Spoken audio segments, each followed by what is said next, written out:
जड़ चेतन गुण दोष में विश्व कीन करतार। संत हंस गुण गहई पर परिहर बारि विकार।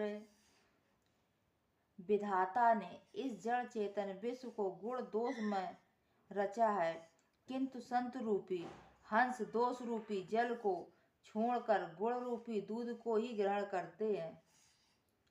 अस विवेक जब देई विधाता, तब तजि दोष गुणै मनुराता। काल स्वभाव करम बरियाई, भले प्रकृति बस चुकई बलाई। विधाता जब इस प्रकार का हंस का सा विवेक देते हैं, तब दोषों को छोड़कर मन गुणों में अनुरक्त होता है। काल स्वभाव और कर्म की प्रबलता से भले ही लोग साधु भी माया के बस में होकर कभी कभी भलाई से चूक जाते हैं।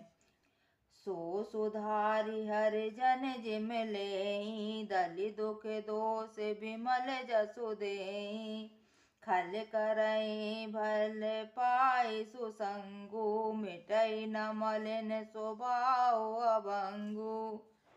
भगवान के भक्त जैसे उस चूक को सुधार लेते हैं और दुख दोषों को मिटाकर निर्मल यश देते हैं, वैसे ही दुष्ट भी कभी कभी उत्तम संग पाकर भलाई करते हैं, परंतु उनका कभी भंग न होने वाला मलिन स्वभाव नहीं मिटता।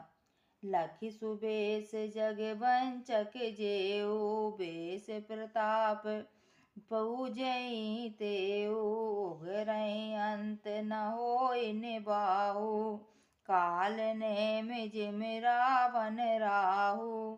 जो वेशधारी ठग है, उन्हें भी अच्छा साधु का सा वेश बनाए देखकर वेश के प्रताप से जगत पूजता है, परंतु एक न एक दिन वे चौड़े के आ ही जाते हैं। अंत तक उनका कपट नहीं निभता। जैसे काल ने रावण और राहु का हाल हुआ। किएउ कुबेशु साधु सन मानु, जिम जग जामवंत हनुमानु।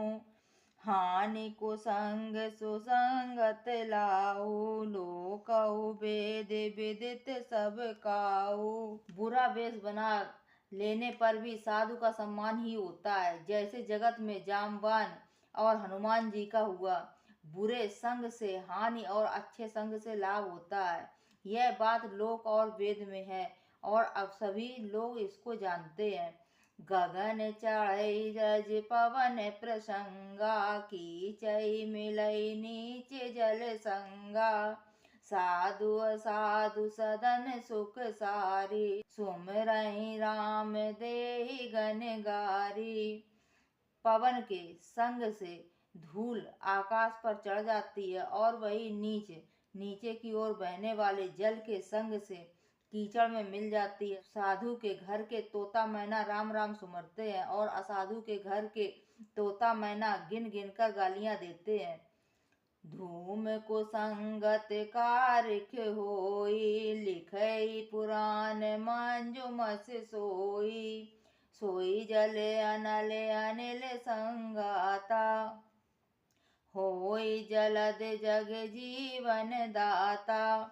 कुसंग के कारण धुआं कालिक कहलाता है, वही धुआं सुसंग से सुंदर स्याह होकर पुराण लिखने में काम आता है, और वही धुआं जल अग्नि और पवन के संग से बादल होकर जगत को जीवन देने वाला बन जाता है।